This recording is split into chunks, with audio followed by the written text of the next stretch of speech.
মৰমৰ বন্ধু-বান্ধৱীসকল, তোমালোক সকলোকে আমাৰ এই চেনেলটোলৈ পুনৰবাৰ স্বাগতম জনাইছোঁ।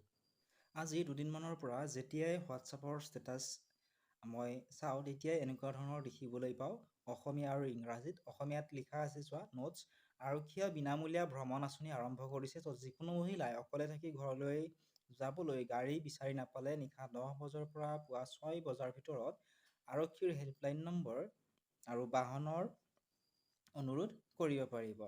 তলত আৰু কিছু কথা লিখা আছে, ইংৰাজীটো দিয়া আছে। The police have launched a free travel scheme where any woman who is alone and can't find a vehicle to go to home between 10 p.m. to 6 p.m. can contact the police helpline number and request a vehicle.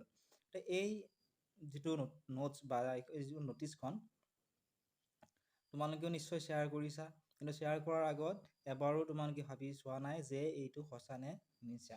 এয়া হৈছে সম্পূৰ্ণৰূপে মিছা। এনেকুৱা ধৰণৰ এতিয়ালৈকে কোনো ধৰণৰ scheme বা ওলোৱা নাই এতিয়ালৈকে। গতিকে আপোনালোকে যদিহে শ্বেয়াৰ কৰি আছে এনেকুৱা ধৰণৰ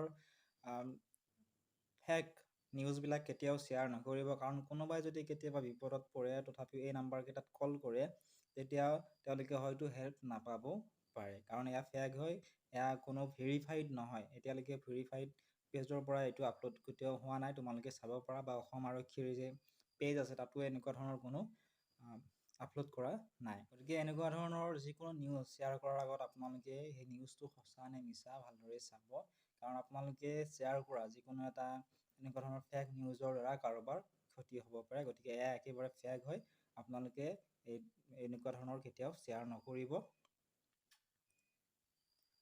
আৰু যদিহে কেতিয়াবা কিবা বিপদত পৰে অসম আৰক্ষীৰ হেল্পলাইন নাম্বাৰ আছে, সেই হেল্পলাইন নাম্বাৰত আপোনালোকে কণ্টেক্ট কৰিব পাৰে। যদি সেই কণ্টেক্ট নাম্বাৰটো নাজানে কমেণ্ট ছেকশ্যনত সুধিব পাৰে, মই কমেণ্ট ছেকশ্যনত আপোনালোকক কণ্টেক্ট নাম্বাৰটো দি দিম, অসম আৰক্ষীৰ হেল্পলাইন নাম্বাৰ। সেই নাম্বাৰটোত আপোনালোকে যদিহে কিবা বিপদত পৰে কণ্টেক্ট কৰিব পাৰিব।